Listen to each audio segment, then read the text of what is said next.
Yeah, Rajdeep, it started. Yes. Okay, so hello and welcome everyone to the second seminar of this joint IIT Delhi JHU seminar on scientific machine learning. Today we have a very young and a very upcoming researcher. He is none other than Dr. Romit Maulik. He's an assistant professor currently of data science at the College of Information Sciences and Technology at the Penn State University. And he also holds a joint appointment at the Mathematics and Computer Science Division at Argonne National Laboratory. He has earned a PhD in Mechanical and Aerospace Engineering at the Oklahoma State University. And before that, before joining Penn State in 2023, he served as a Margaret Butler Fellow and then as a staff scientist at Argonne National Lab. So his research is in the intersection of machine learning and scientific computing with a strong emphasis on scalable, physically consistent, and robust algorithms for discovering multi-scale phenomena and from multifidelity data. So he will be actually telling us more about all of this, particularly focused on differentiable physics today. So the floor is all yours. Thanks, Dr. Maulik, for actually giving us this opportunity to hear you. Absolutely. It's a great pleasure to be here. I'm really excited to see, the healthy audience. I know you have many choices for seminars because it's a very popular topic, scientific machine learning. So I appreciate that you're tuning into my talk. So let me go ahead and share my screen. I hope you can see my screen. Yes. Okay, and let me also use the laser pointer. Okay, so yeah, thanks for the invitation. Really delighted to be here.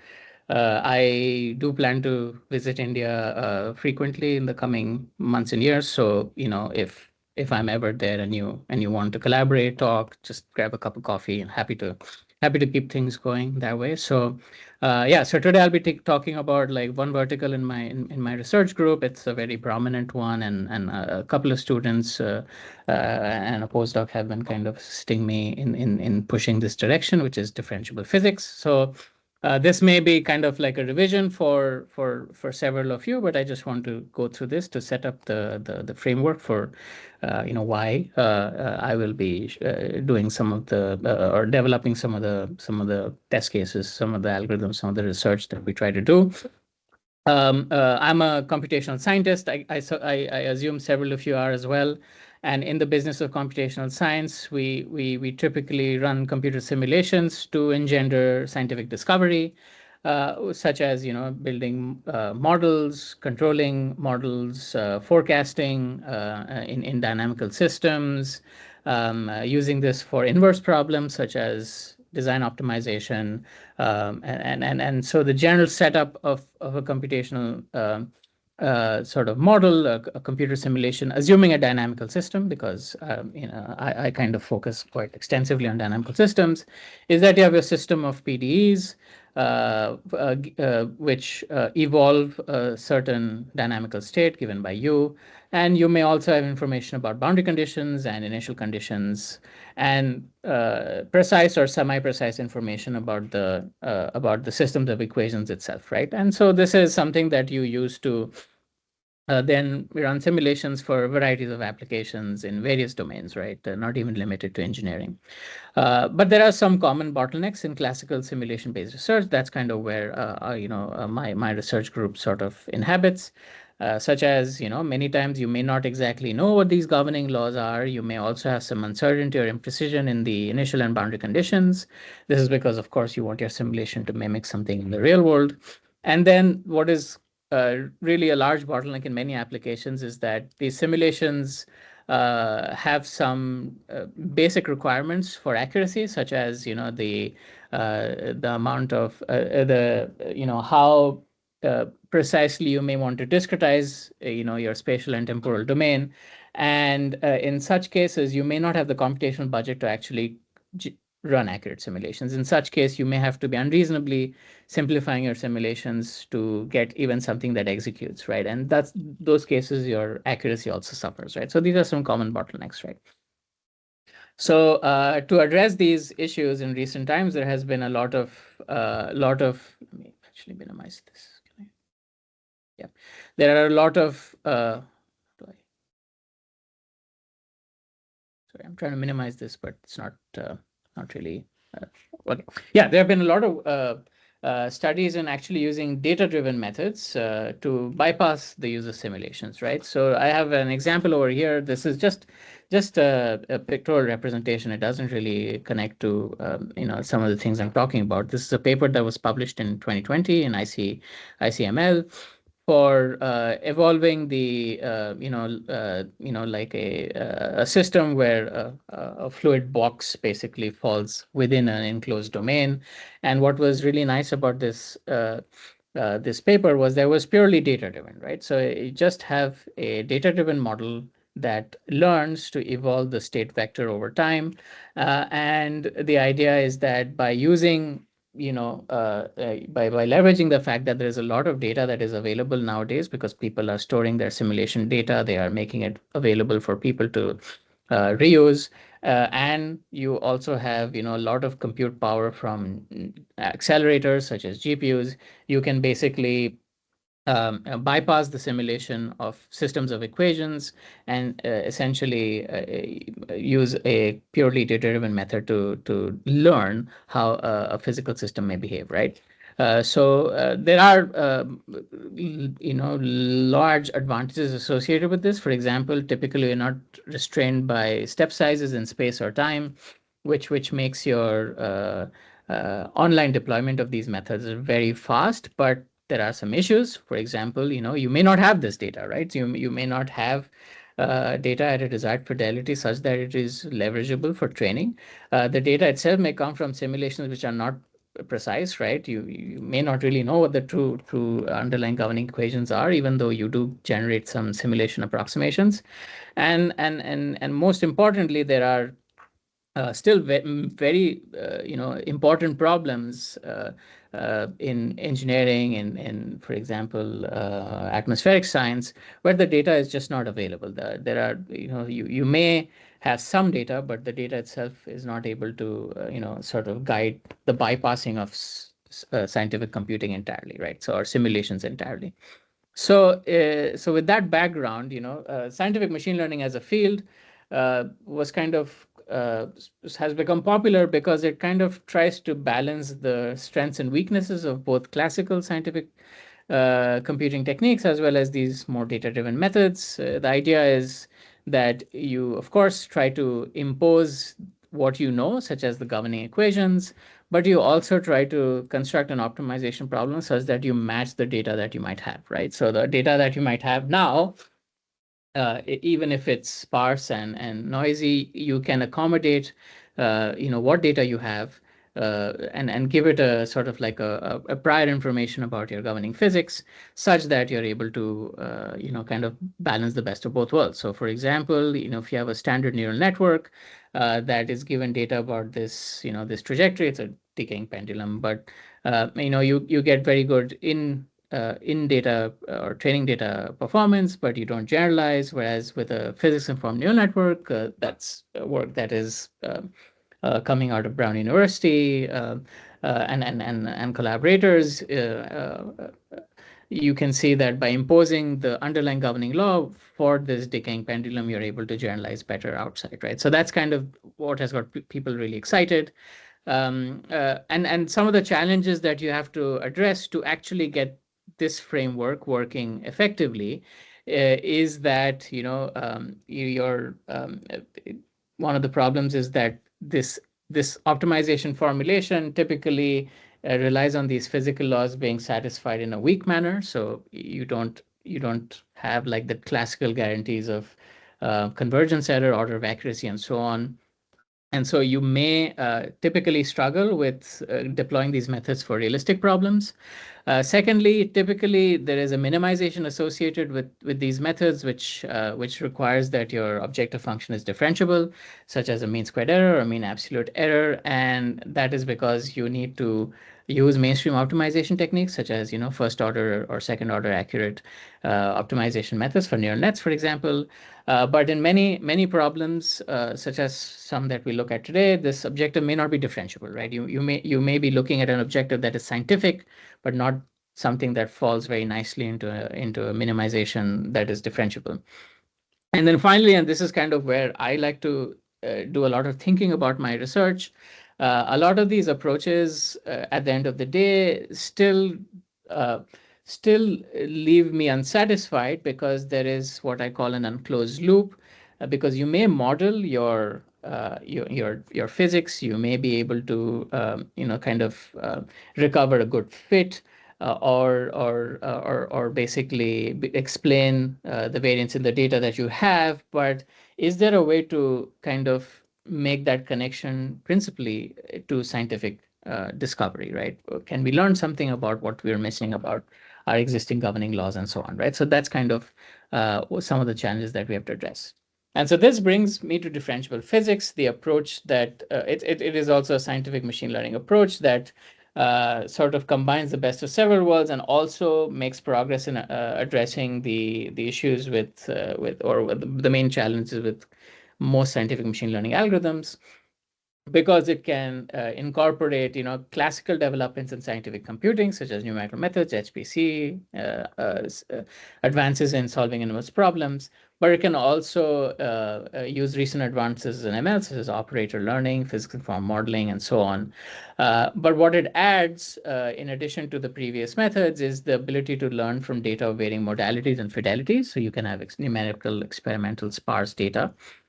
The basic idea is basically to embed machine learning algorithms within legacy numerical solvers. So if you have a legacy numerical solver that can get you quite a bit of performance, whether it's accuracy or speed, then can you basically take it that last mile by correcting what you know about the governing laws with a machine learning method, right? And so what we also call this approach a posteriori learning, as I mentioned over here. So the idea is that now, given new data that generates a bias with respect to the classical scientific computing algorithm, you can minimize that bias in such a manner that your correction to the machine learning or correction to the scientific computing algorithm is calibrated, right?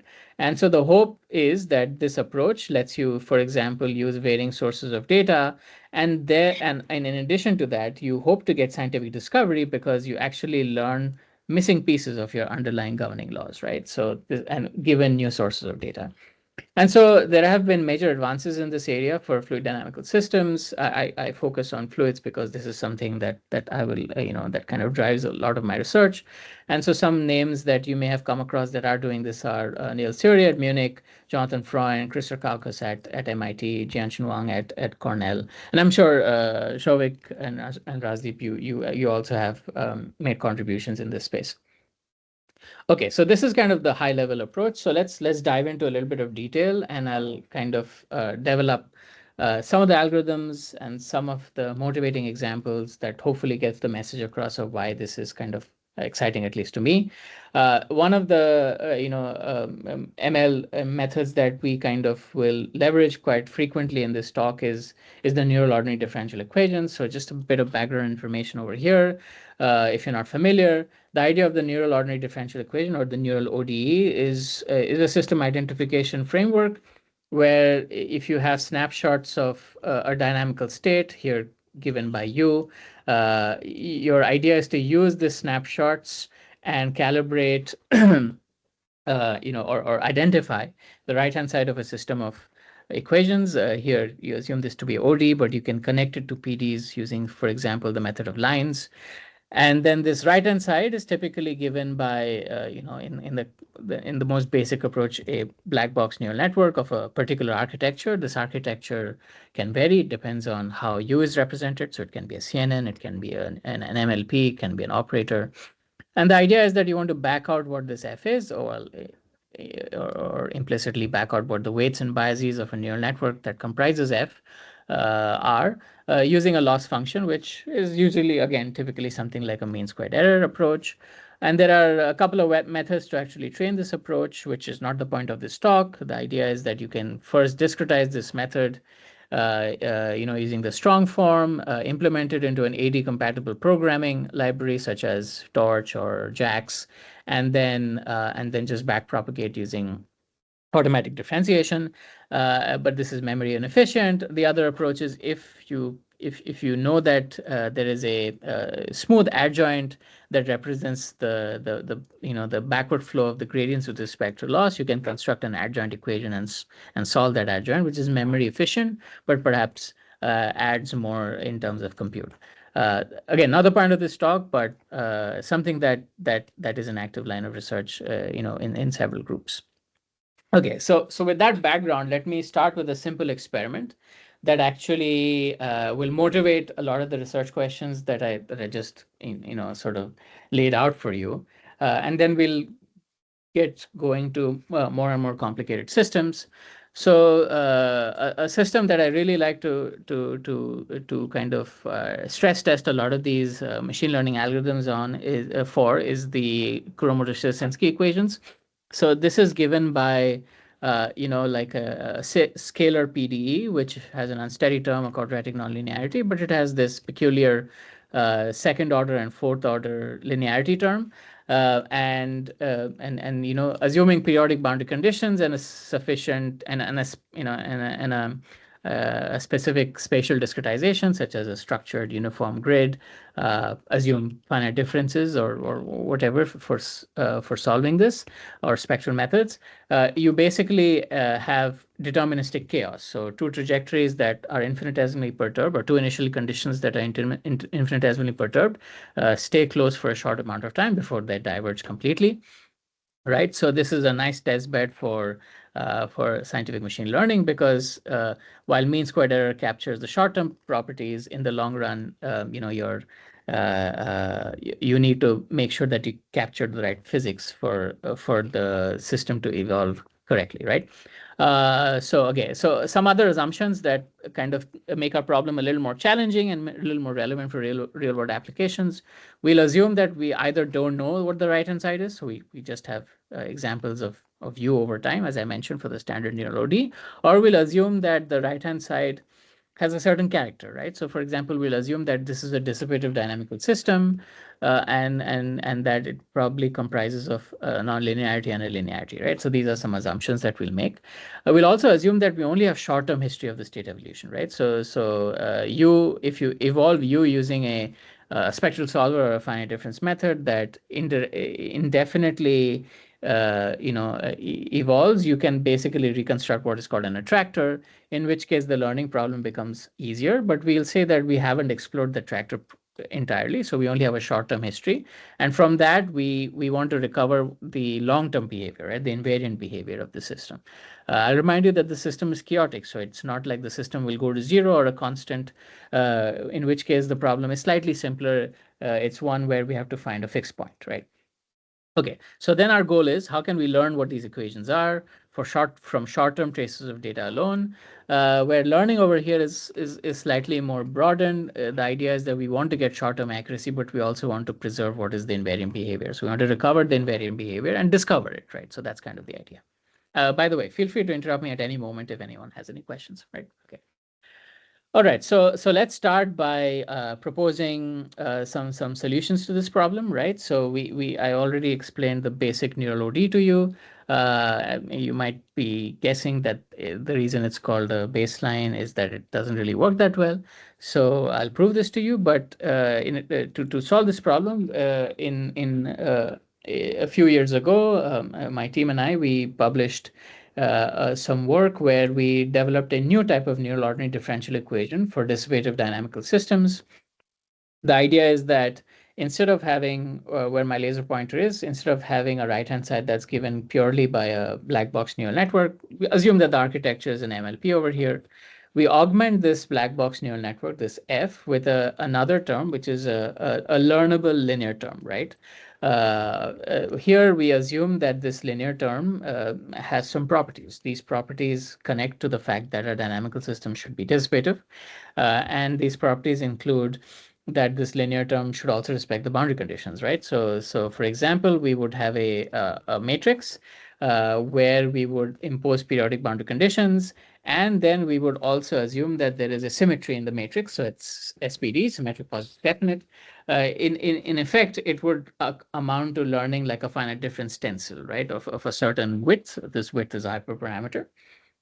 And in addition to learning what this F term is, we would also learn this linear term is jointly, right? So, but our loss function is still the same. We still want to predict the short-term behavior of the KS equations. So we'll have short-term information, as you can see over here. And then the hope is we roll out indefinitely and remain stable, as well as recover the right invariant statistic.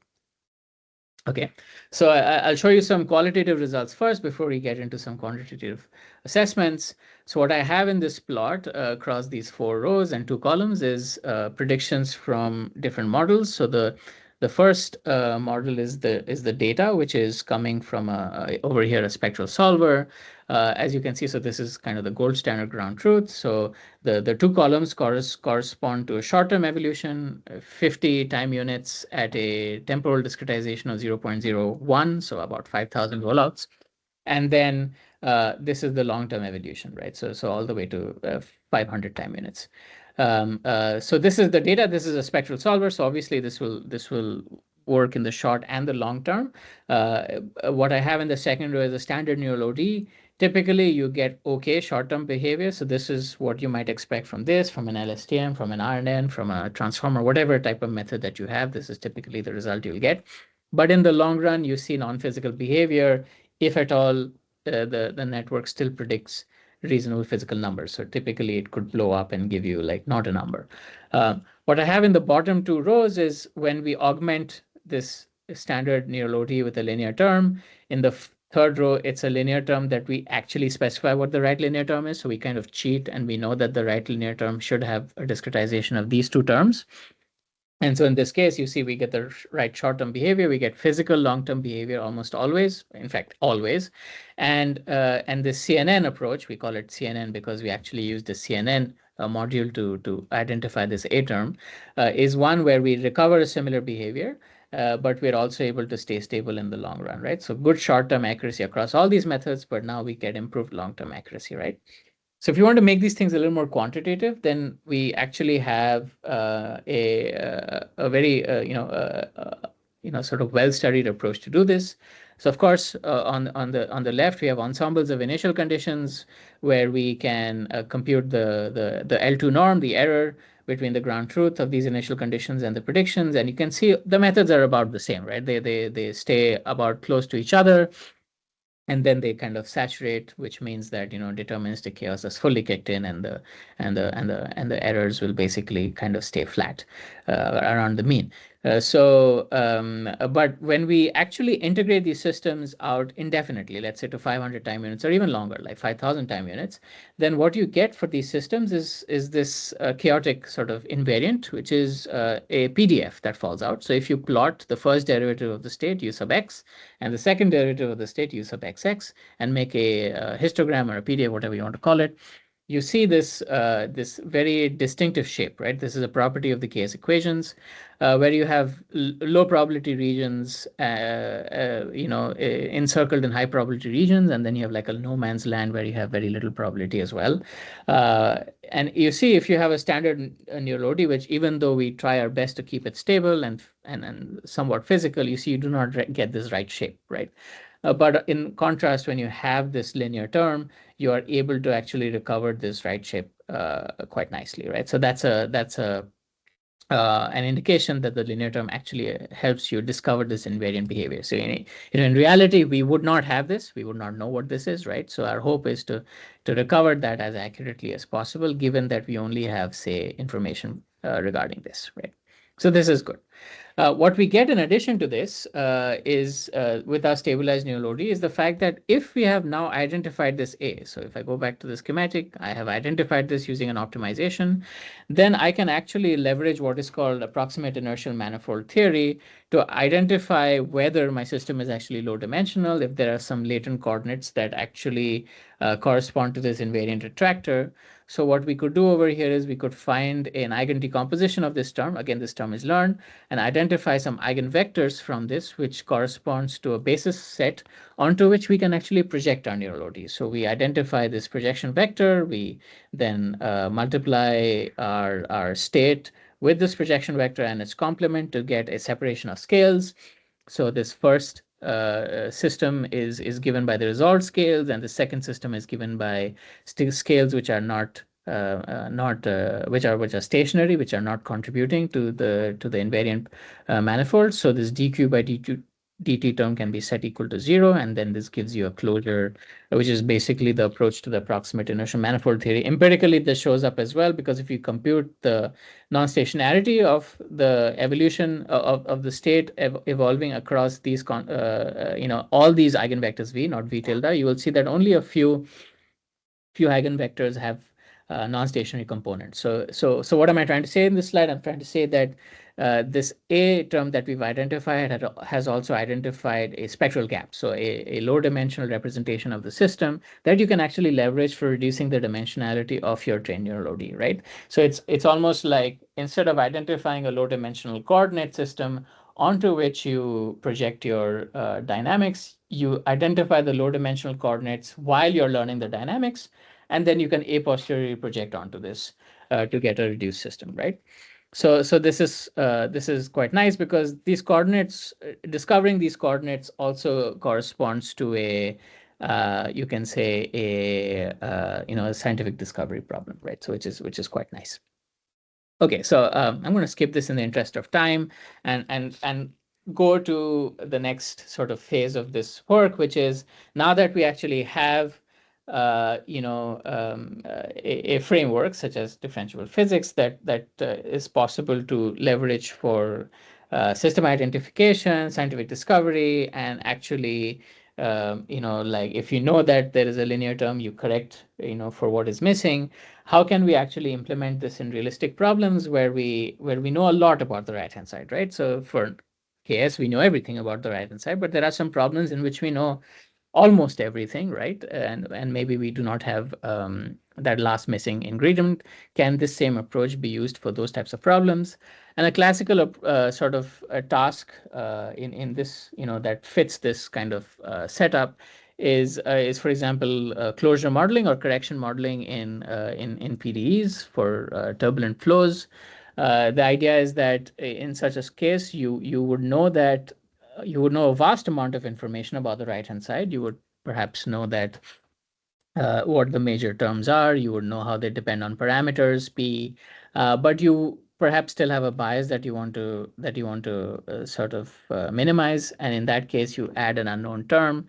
The problem in this is, typically this setup where my laser pointer is, this du by dt equals r, is usually implemented in a solver, right? So it's usually implemented in a finite element or a finite volume solver.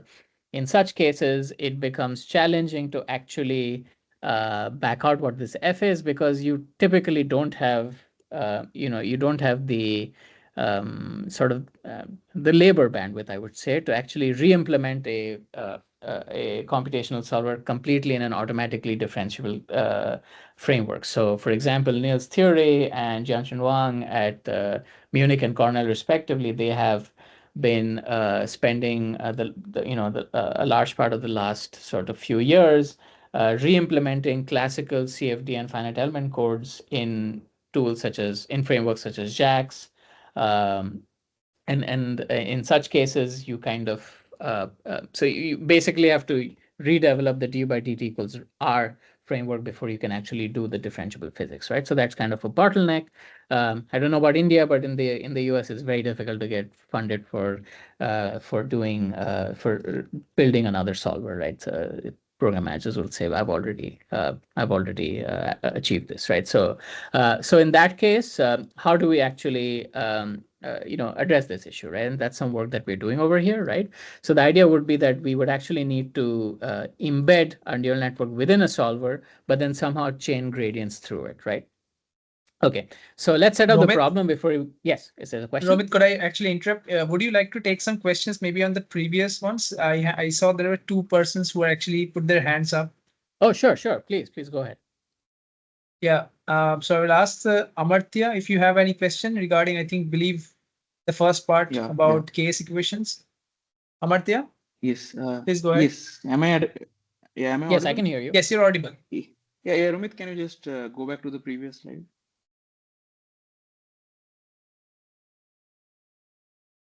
Yeah, that the stabilized neural OD you were showing. This one? The previous slide where you were showing the stabilized neural OD. so this is the stabilized neural OD. So this is the I think maybe the slide number 12. Screen is frozen. I think. slide 12. I think the This screen one? is frozen. My screen is frozen. Okay, hold on. Should I stop sharing and Maybe, reshare? Yeah. Stop sharing and maybe share once. Yeah.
Okay, do you see my screen now?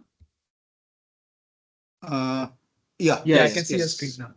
Okay, yeah, I don't know what happened. Everything froze up. That's Right. So is this the slide that you wanted to see? Yes.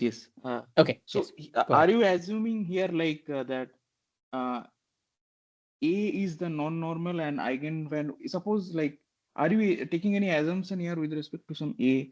Because if suppose I'm thinking like if A is not non-normal and the eigenvalues are not orthogonal, then probably you will not, this condition will not be satisfied, right? Yes, you're right. I'm not making an assumption. I'm making an assumption of orthonormality of the eigenvectors. Yeah. Okay. Thanks. Yes. Yeah. Good point. Thank you. But to add to that answer, I just want to say that is typically what is done in the approximate inertial manifold approach for dissipative dynamical systems. Because A typically falls out of a discretization of where is it? Of the linear term, so it typically has that property. Okay. Yeah. Okay, there was another question. Sorry. I think what we can do is that we can actually take that question later on once you have finished the second part. Yeah. Okay, sounds good. So yeah, so it's still I would say a follow-on of the first part. The idea here is that you just know more about the right-hand side, and there's a more like a technical challenge of how do you actually integrate this into a solver which is not written in PyTorch or TensorFlow. So that's how it's kind of connected to the first part. So I work in turbulent, in turbulent flows across various applications. So one of the challenges in turbulence modeling is that when you're evolving a system of equations, for example, the incompressible Navier-Stokes, you typically evolve these on grids that are sort of bottlenecked by the computational budget that you have, right? You can't have infinite resolution, and many applications are still not computable in the sense of resolving all the physics. So what you solve for are the large eddy simulations, which is these bar terms. You solve for the low pass spatially filtered content of the underlying ground truth, but this typically introduces a like what people call a subgrid stress, so an unknown forcing in the momentum equations, assuming incompressible Navier-Stokes. And there has been a lot of research going back now almost a century into how to actually parameterize this so that the evolution of U bar matches, statistically matches the evolution of U, which you do not have, right?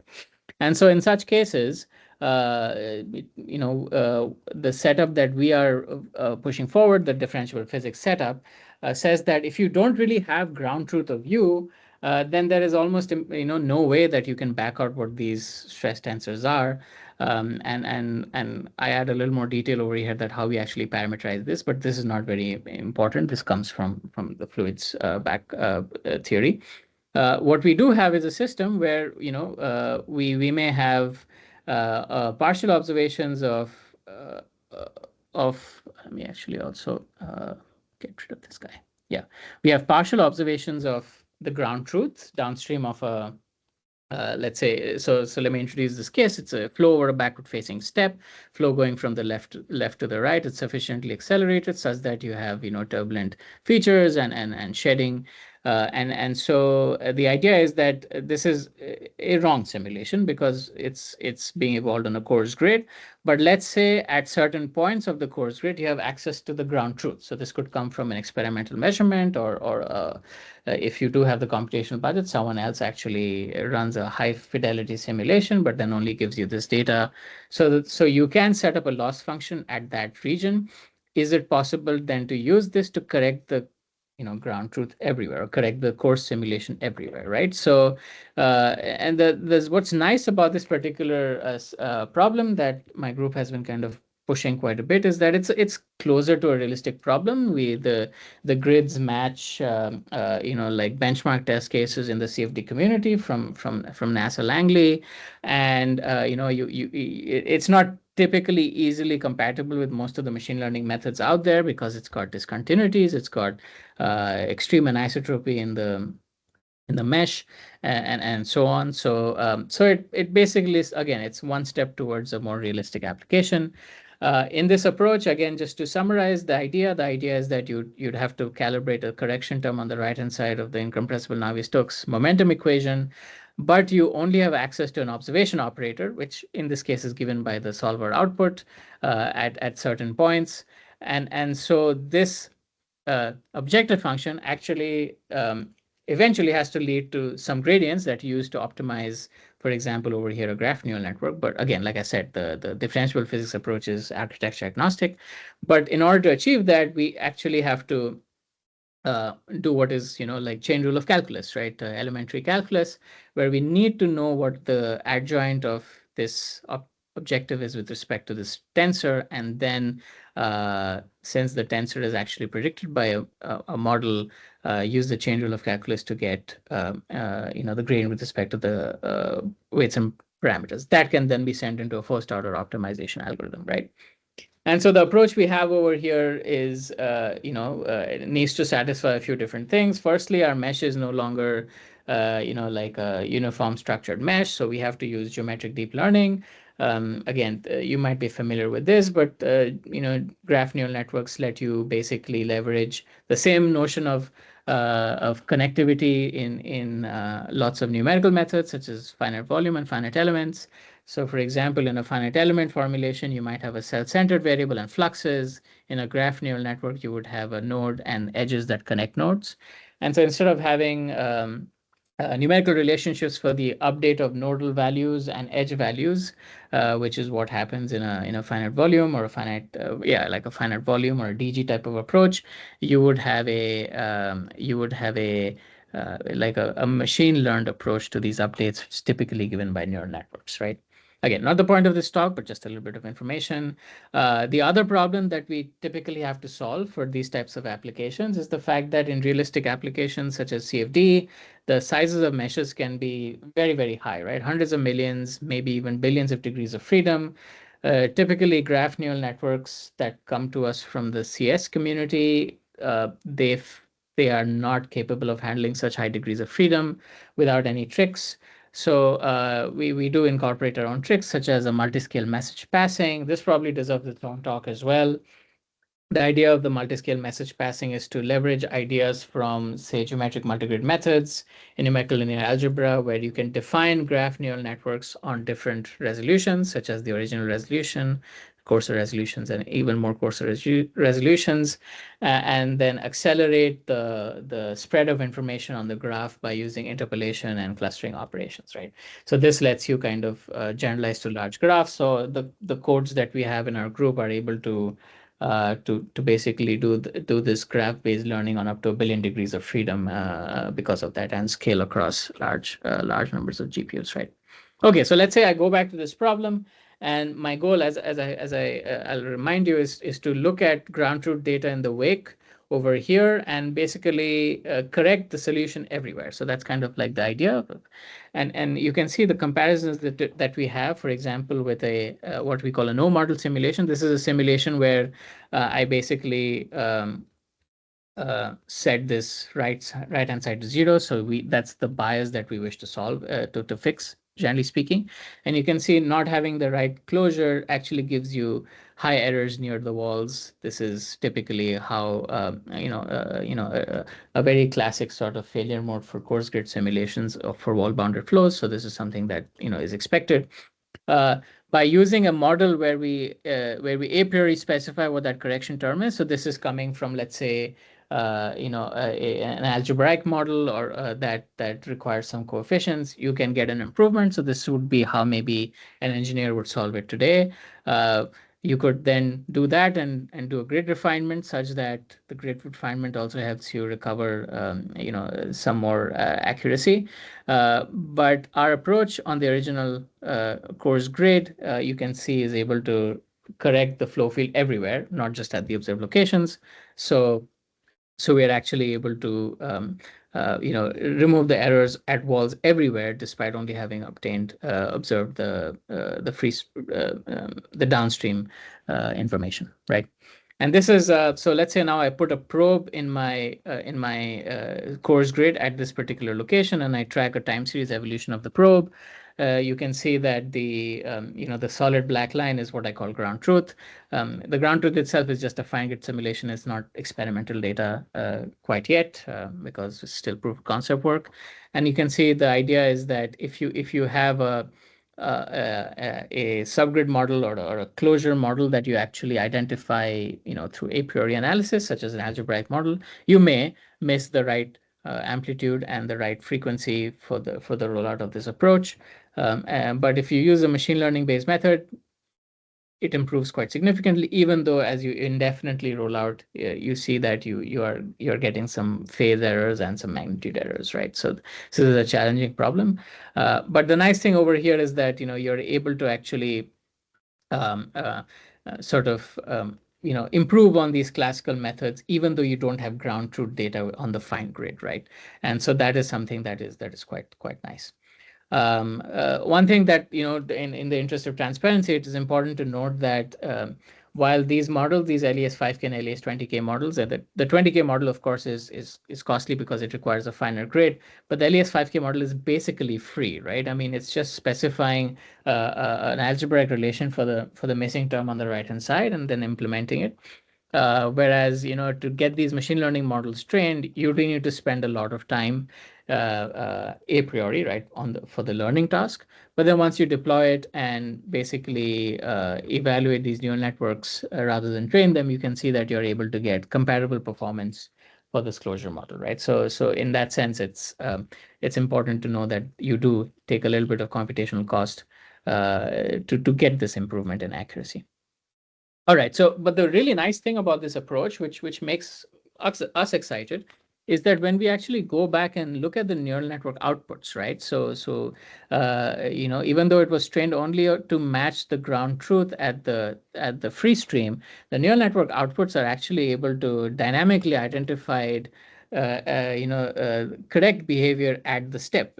We know this because we know a little bit of fluids, so we know that the step is really where we have to focus our model on. But this is something that is identified quite nicely by the neural network. In particular, we get like an unsteady evolution of this Smagrinsky coefficient. This is a coefficient that parameterizes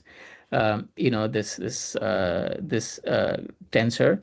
And in the LES 5K models, we actually set this to be a standard number from literature, right? So 0.2, for example. Okay, so this is something nice because now we know that that a spatially fixed and spatially temporally fixed CS is not appropriate for closing these systems, and we kind of back this out as well. So this is quite nice. The other thing is, since this is a graph neural network and we are actually able to sort of port this to different meshes for problems that have similar types of physics, such as flow not just over a backward facing step, that I showed you, but over a smooth ramp or a wall-mounted cube or a Gaussian hump, we're actually able to recover similar behavior of the machine learning model as an added verification of the fact that, we actually identify that the vortices are the regions where the closure has to be modified, right? So this is something that that is also exciting because we are able to generalize. Of course, it would be a fool's errand to generalize to completely different physics, such as going to like an external flow or non-wall bounded flow, but within the engineering intuition, if you know that there is a problem that should be similar to your original problem, we are able to generalize, which is promising. Okay, this is a group, a code that's being developed in our group. The FEM solver that we use for this is Phoenix. So we are currently extending this to much more sort of realistic applications. So this is a performance framework. It's being extended to like 3D flows, flows with multiphysics types of capabilities, solvers with multiphysics capabilities, and also for cases where we don't have access to underlying adjoints, in which case we are using approximate adjoint methods for actually training these cases, right? Okay, so how much time do I have? I have 10 minutes left. So let me make a quick point about some nice theoretical properties of using embedded neural networks. So in this work, and not just by us, but also by some friends, we actually have shown that by embedding a neural network within a solver and then doing the training jointly, you can actually do some numerical analysis of the error growth, at least the short-term error. So there is this is a caveat. We cannot do any error analysis of the invariant properties, such as the statistics of the turbulent field, or in the KS case, the statistics of the attractor. But we can say that the short-term error growth is actually connected to the system Jacobian. So, for example, for if you assume that the right-hand side of the system is completely learned, such as in this neural OD approach, or even if F is a composition of a neural network and the known physics, then the Jacobian of this term, the 2 norm of the Jacobian, that's R, actually shows up as an exponential function. So you're looking at trying to keep this value below 1 as much as possible, so that the a posteriori error doesn't explode too quickly, right? So this is a nice analysis that you can do for this particular problem as well. Okay, probably again deserves its own talk and treatment, but just wanted to let you know that there's a nice direction we can pursue there as well. Okay, so I have 10 minutes to go. So Rajdeep, Shovik, how much can I speak at this moment, or should I wrap up? Maybe another 5 minutes, and then we can 5 extend to another 5 minutes and 10 minutes of Q&A. Okay, excellent, very good. So so one of the problems which we face in many applications, and let me back up a little and say in the examples that I talked about thus far, we used a very classical approach to learning, which is using a mean squared error type of approach in a regression problem. But the issue is, if you don't know anything about the right-hand side of your governing laws, so you don't know that there is a dissipative dynamical system, you don't know the form of the linearity or the nonlinearity, such as a question that was asked, but you do see deterministic chaos, then the mean squared error makes no sense, right? So the idea that short-term accuracy will lead to something that is scientific in the long term, or discovering scientific in the long term, is just not true with mean squared error. So in such cases, you're faced with a problem of deterministic chaos, which makes machine learning very different, right? So computing sensitivities of chaotic systems has been a long-standing challenge in the engineering and atmospheric science community. And so, for example, you guys can look up the least square shadowing approach from Professor Chi-Chi Wong at MIT, where like shadow trajectories of chaotic dynamical systems were used to compute sensitivities, so the adjoints. But you saw that the complexity was really rather large, right? You were getting cubic complexity in the sum of the dimensionality and the number of parameters. So for a neural network, this is virtually impossible to use. A small example that sort of emphasizes my point, is let's say we go to the Lorentz system and we want to compute the sensitivity or the gradient of J with respect to parameter rho, where J is defined as the long-time average of Z, one of the terms over here.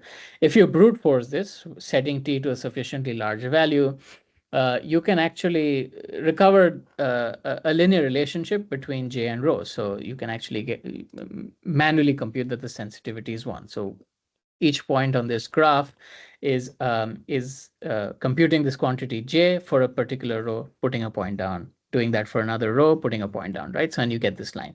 But if you were to do it using an adjoint of the system, which you can manually derive, or using AD or using finite difference, it doesn't matter, you will get absolute garbage. You do not recover the right sensitivity. This is in practice the issue with learning chaotic systems. That's why machine learning methods don't work for these types of problems, right? And so one approach to solving this issue is by that has been sort of proposed in our group, is by using what we call the multi-point approach. So the idea is that rather than using what we typically do in time series learning, which is we have short windows of trajectories where we compute the losses and find the gradients using an ensemble method. We weakly connect windows by making the initial conditions at windows trainable, right? So a machine learning method not only has to predict the evolution correctly within a particular trajectory, and that gives us one set of losses, but it also has to find what the initial condition of the next window is, and it does this by adding a bunch of trainable parameters, right? So you trade complexity for memory, and then evolving that over time. And of course, there's a ground truth for this as well, so you get a loss over here as well. The interesting thing is, since the machine learning method is actually learning the initial condition, the gradients don't backpropagate. So this is a way to actually chop gradients up between in a long rollout, right? So the loss function actually shows up as such, where we have the original loss, which is what everybody uses, right? And in addition to that, you have a penalty term that multiplies what is the the difference between the initial condition that is being predicted and the final condition that is coming from the previous time step, right? The previous final condition is coming from the previous time step and not the ground truth. So that's the difference over here, okay? And so when we are able to use this particular approach, we see quite an improvement in performance for chaotic systems. In the interest of time, I will skip some technical treatment of this thing to make training a little easier.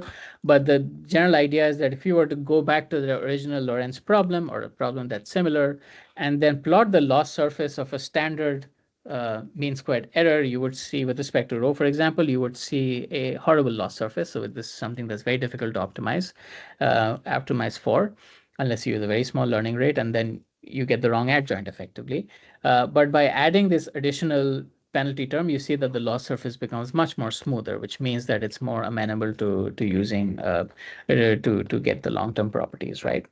So if I'm to take this approach now and go back to my differentiable physics idea, now that I'm equipped with a method to actually solve a chaotic system without knowing anything about the right-hand side, I go back to my neural OD approach, and perhaps I don't make any assumptions about the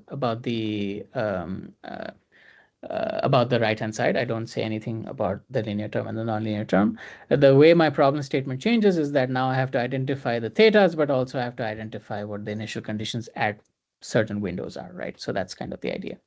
And so if you go back to that same attractor shape, you'll see that a standard neural OD, again, if you use lots of tips and tricks, you may get something that's physical, or something may blow up, but you get a shape that is fundamentally wrong. You don't recover this no man's land in the middle. But by using an approach which uses the right adjoint, even though it doesn't really know what the right physics is, you are able to recover the right shape qualitatively much better, and you're somewhat able to recover this low probability region, not very low probability. So the no man's land kind of comes back. But by using both structure and the right adjoint, you're able to not only get this original shape that I showed you previously, but you're also able to get a much more rapid optimization. The training becomes much faster because the loss surface gets a lot easier. Okay, and the last slide that I'd want to sort of discuss over here before maybe we take some questions is again, it sort of reemphasizes my point that there are many metrics in a inverse problem which are important to match, but are impossible to determine ahead of time, and certainly impossible to put into a loss function. So what I have over here is something called a return period plot. So this is for the KS equation. So what I plot on the x-axis is the maximum absolute value of the state. So the state is always positive. So the maximum absolute value of the state is you can think of this, if you connect it to the weather, it's say the maximum temperature at a particular instant in time. And the y-axis is the return period. So it's how long it takes for that to be the maximum value again, right? So what I'm showing over here, it's of course truncated on the left because it's a repetition of information, is that for values that are closer to 2, so smaller values, they occur more frequently, and so the return period is low. So a value of 2 happens quite frequently. In contrast, a value of 3 happens very rarely. So it's like an extreme event, like an extreme heat event, or right? So, or an extreme cold event. So in practice, for the KS equations, if you look at the black line, that's the ground truth, and the bands correspond to different initial conditions. If you integrate this out indefinitely and just record how long it takes for these values to occur, you see that you get this black curve over here, right? Now, if you do this for different methods, such as a standard neural OD, a multi-point neural OD, and a stabilized neural OD with multi-point optimization, you see that you get closer and closer to the ground truth as you embed more information about the physics and the adjoint into the system. So as you can see, with structure and a good adjoint, you're able to recover the right, well, not perfectly, but you're able to get closer to the right extreme generation rate compared to the green line, which is just a naive use of machine learning, where you can see that you're actually under-predicting extremes dramatically. So you're saying that the extremes happen much more rarely compared to the ground truth, right? So this is something that is important for many applications. And I want to reemphasize the fact that this is an objective that you cannot, in any sense, introduce into the optimization formulation, right? So this is not something that you can optimize for. So it's critical for scientific discovery. Remember, in reality, in the atmosphere, for example, you don't have the black line, right? You just have to hope that what you get actually matches the black line accurately. So this is, in some sense, how we motivate the development of these methods for chaotic systems, right? So something that I think is quite interesting and quite exciting. Okay, I had one example over here, but I think I'm running out of time, where I just did the same KS study, but for an atmospheric problem. So I will skip that and just say that we are able to recover the right, variability for the evolution of the atmosphere when we have a multi-point neural OD. In this case, I don't know anything about my structure. It's just radar images or reanalysis data, so I cannot do anything.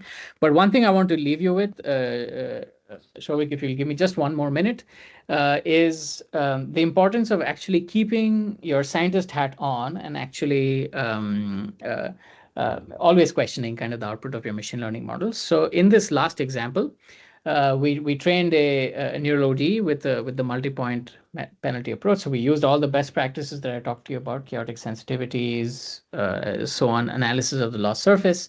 And we built basically a weather model that was stable indefinitely, right? So that's kind of the plot I have over here. So the weather model evolves the state, but captures in the blue line, as you can see over here, the right variability of the temperatures, the humidity. So we are able to stay indefinitely stable. We are able to generate a climate from a weather model, which is very nice.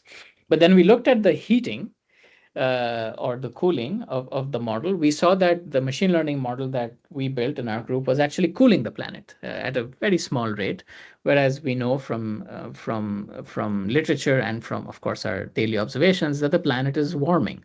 So the data that we trained on actually has the warming trend, but our machine learning model was actually cooling the planet. So this is very concerning.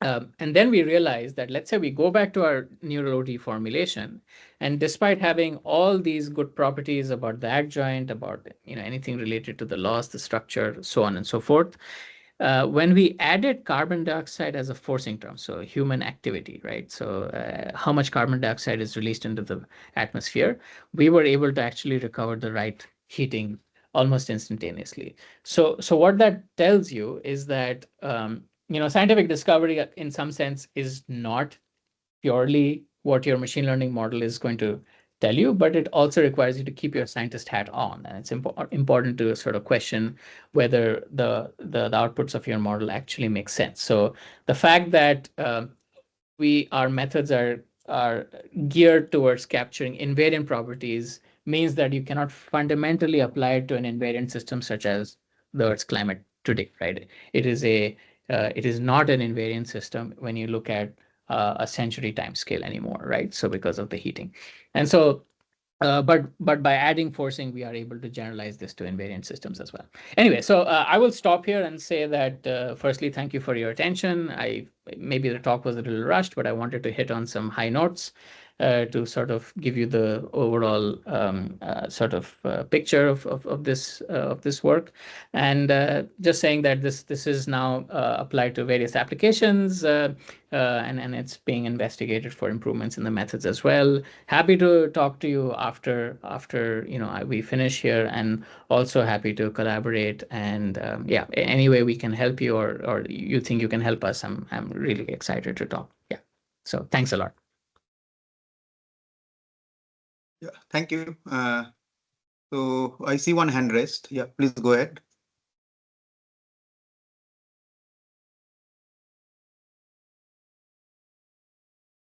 You were muted. I think you have to unmute. Oh, yes. Hi, Romit. This is Shubhangi from IIT Gandhinagar. And Hello. So, first of all, it was a really nice talk and very clearly explained. So, I have a question from the way you define the problem for the LES closure. So, the Yes. question is, so the model that was developed, it's for the Sorry. Smagersky. Yes. So the way it is formulated, so you are building a model for Smagersky coefficient, that's CS, right? Well, it's a little more complicated. I kind of skipped a few details, but the idea is that we want a neural network that predicts the Smagersky coefficient at each point, spatio-temporally, sort of dynamically, right? But in addition, it also kind of predicts a correction to the linear Elias-Costi hypothesis, which is the nonlinear term. So in that case, it predicts these 4 coefficients that are multiplied with these basis tensors. In 3-dimensional cases, we expect this to make a significant difference. But in the 2D case, we saw that there wasn't a major difference between the performance of, let's say, a case where we just shut down the nonlinear term and just we predict one coefficient. If that helps you before you proceed with your question. Yeah, that helps a little. But my question was, this is still a very generic formulation because you're not making any assumptions about the subgrid scale tensor. So, No. So what is the reason that it is not generalizable to, let's say, generic physics? Because most of the cases you've shown that was just a backward facing step. So Yes. what if? So the question is, the formulation seems generic. So why the performance is not so generalizable to other problems? Let's say a shear layer or mixing layer. Mixing layer. So.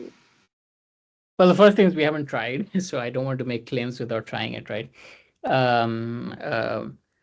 I think it can be done. I think if so, right now the neural net that we have that actually predicts these terms, it just ingests essentially the raw velocity fields, right?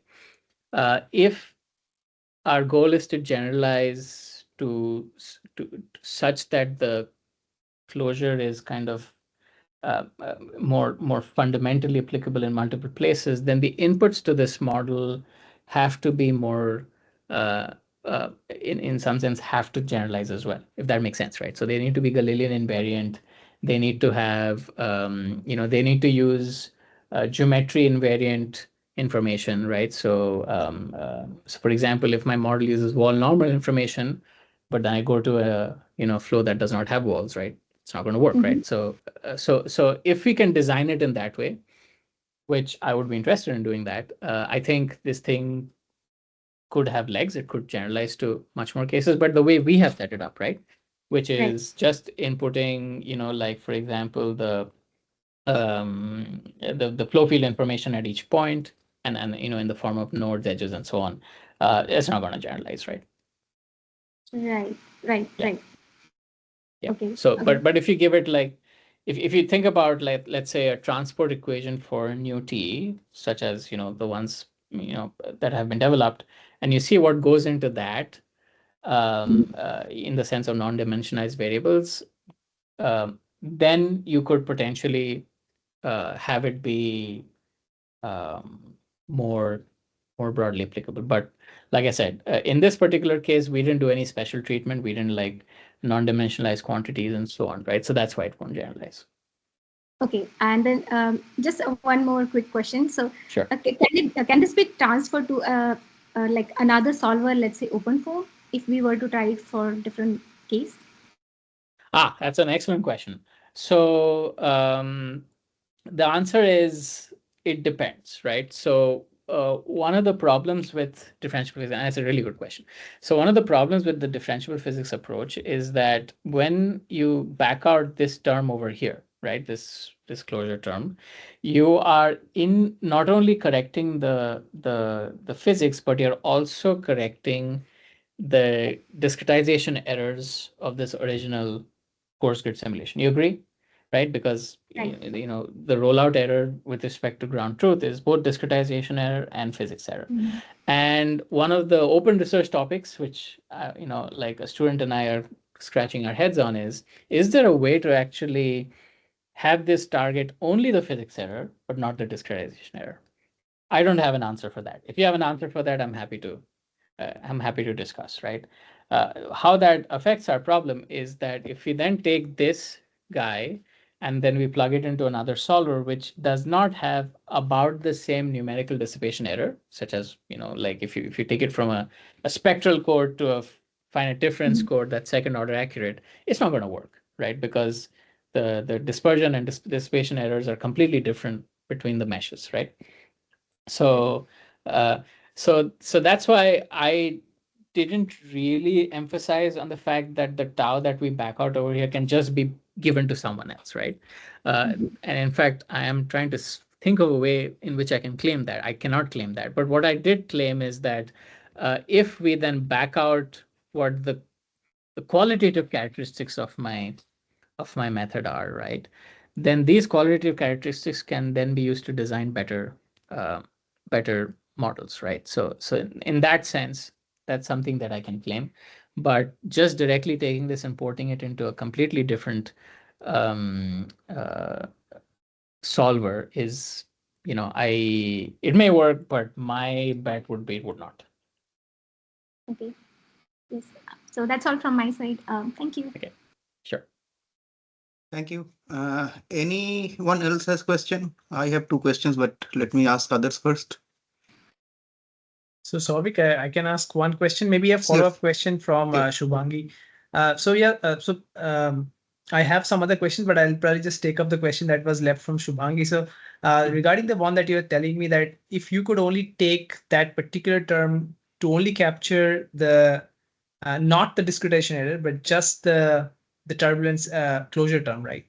Yes. So is it not possible that you use an operator or maybe kind of have the simulation go on with different discretizations, and then for different discretizations, you still want to capture only that particular thing? So essentially the operator remains the same, but a different discretization, it would probably just capture the turbulence closure term, Yeah. right? So I absolutely agree. Yes. And that would in principle work.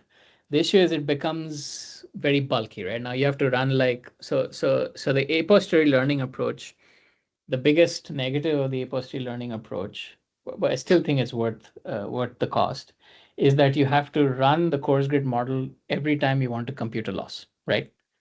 So you have to first evolve this, which is, it's expensive, right? It's not expensive the fine grid, but it's still expensive. And then you compute a loss, and then you use the gradient of that loss to tune this guy, right? Now, to have this generalized to many discretizations under the sun, you would have to evolve this term using the various different discretization. And it can be done. And in practice, we are looking into that. It is funny that you mentioned it, but I'm just not very optimistic that's the way forward, because eventually we want this to apply to like high dimensional systems, like complex meshes, where the number of coarse grid simulations is also kind of bottlenecked, right? So that would be where this thing would really shine. So we're trying to see if that is possible. We're also trying to see if there's other ways to actually do this. Maybe I'd have to think about it. We could sort of think about like local refinement based methods, such as adaptive refinement kind of tells you like okay, the discrete discretization error over here is roughly invariant, so you could use the loss at that point. I don't know. I honestly, Rajdeep, I don't know how to solve this No problem. worries, no worries. It's just a little bit of scratching in my head as well. So yeah, I'll stop here. I'll ask maybe Souvik, you can go ahead and ask your questions. Yeah. So one of the things is that so the structure of A, right, the linear part, Yes. you said it is kind of sparse and it looks like tridiagonal, if I'm not wrong. Well, the periodic boundary conditions cause a problem, right? It's not quite tridiagonal, but yes, it's banded. Yes. Yeah. So how did you arrive at this, and what is the motivation behind this structure? I understand it from vibration, but in your fluid case, I mean, yeah. So it's like if you were to do like a finite difference discretization of this guy, right, with a stencil of 5 or stencil of 3, depending on the order of accuracy, you would basically get a like a set of coefficients, right? So second order accurate would imply plus minus 1 divided by 2 delta x, right? So and that actually shows up as you can then arrange that as a linear term that multiplies discretized u, right? So so that's how we can recover this. We assume that there is a certain order of accuracy, so that tells you how wide this is, right? And usually finite difference or even finite volume methods, in this case finite difference, you will get symmetry because of the central discretization, and so that's how we land at this, right? Okay, so basically you are trying to learn the finite difference stencil in some sense. Yes, we call it a matrix, but really it's just 3 coefficients in this particular case, right? Yeah. But for like an unstructured complex mesh, this A term would then be like sparse with sort of like patches where there are non-zeros. So it's going to be a little more complicated in that case. And that's why we've kind of not been really pushing this for like for example, non-intrusive models, right? Like just learning models from data. We kind of try to look at the adjoint and help us rather than imposing this, because it's not trivial. Right. Yeah. The second question is that, so in the graph problem, I saw that you are also coarse graining, right? Before message passing, you're coarse graining yes, the multi-scale graph. approach. There was one slide on that. Yeah. This one. Yeah, coarse scale message passing you are doing. So are you so in the multi-scale you are coarse graining, right? So you are clustering both coarse the nodes graining together. and interpolation. Okay, so when coarse graining, you are kind of clustering the similar nodes together. That's what you are doing, or how are you doing it? It's you can do it using spectral clustering. We use voxel-based clustering, which I have a slide on this. Let me see. I might have a hidden slide on this. Let's see. Yes, I do. So this is the idea, right? So you basically snap fit a coarse mesh on top of the fine mesh, and then you basically do averaging to compute cell centers and cell edges, and then that's how you generate meshes at different levels. And it's associated with the length scale. So we do that. We can do this a priori, right? So we can have these. Let's go back here. So we can have these levels pre-computed and stored in memory, and we basically just redo the clustering operation to compute the values, right? But in practice, you could also have an adaptive length scale. So if I go play from current slide, so this ratio that measures how much these coarse grids are actually going to get coarse, they can be actually varied as well, which of course, introduces a massive engineering headache because it means you have to mesh while you're learning, which I don't want to do. But if there's a way to, like, I don't know, have a lookup table or something that you kind of, I don't know, then how would that work in the back propagation? It's complicated, but basically, it might be interesting to see if we can connect to data-driven mesh refinement with this approach of automatically kind of identifying scales at which the message passing is improving your a posteriori accuracy, right? So there's some possibilities over here, which you know we have thought about, but we haven't really done any work in. So okay.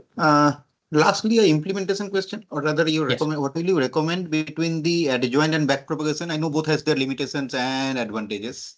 Okay. So what are you doing? Adjoint, I believe. We are following. So in this case, again, I have a hidden slide for this somewhere. Let's see.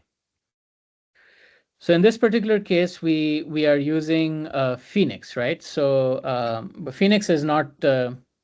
It's still a research code. It's not something that you can pitch to someone and say, I will actually solve your problem, right? So I guess that's why, you know, Shubhangi had the question about OpenFOAM. So Torch actually, PyTorch actually is quite easy to use in this sense because, you know, anything can be a neural network in PyTorch, right? If you give it a black box function, such as pdsolve, right? Torch can just jump over it and get the output. So the forward propagation is super straightforward. In the backward propagation, Torch needs a vector Jacobian product, right? So it needs an approximate adjoint, and Phoenix over here gives us one using the dolphin adjoint. So it has a, so, and we're just married to it because we don't want to mess around within Phoenix, right? You could have an AD compatible code as well. I know there are AD compatible versions of OpenFOAM. I think DAFOAM uses AD. You can also use libraries such as Tapenad and ATOL that convert a C code to AD compatible. But again, that's too much development in my opinion. Maybe one day if I start my own company, that's something I'd want to do. but at this point, we just use Phoenix. I have a proposal under review where I'm trying to kind of do the same thing, but I'm trying to pitch them approximate adjoint methods. So in that case, the idea is, let's say I have black box evolutions of my solver. So I can get this guy, and I have examples of that. Can I build a surrogate adjoint? So kind of have a two-step learning process where the neural network Jacobian replaces the PD Jacobian, right? But the issue with that is, and again, maybe you can help me here. The issue with that is that the neural network Jacobian, there's no guarantee, right? You may learn a surrogate that matches the X to Y map, but the dy by dx of the surrogate can frequently be really, really bad compared to. So, but that's what we want to use in this case. And so we have tried some experiments over there for the 2D backward facing step case. We haven't got very, very convincing results using a surrogate adjoint. But we'll try to push that direction, I think, because that's the only way this thing will work for something like OpenFOAM or, you know, or like, you know, Star CCM, for example. And Star CCM does have adjoints, but some code that does not have adjoints, for example. Yeah. Right. So I mean, ANSYS, Abacus, whatever you think about. Yeah. Right? Yeah. Okay, great. Any other question for the last time? Let me ask the audience if there is question. Otherwise, we'll wrap up. So if there is no other question, I don't see any hand raised. So thank you, Romit, again.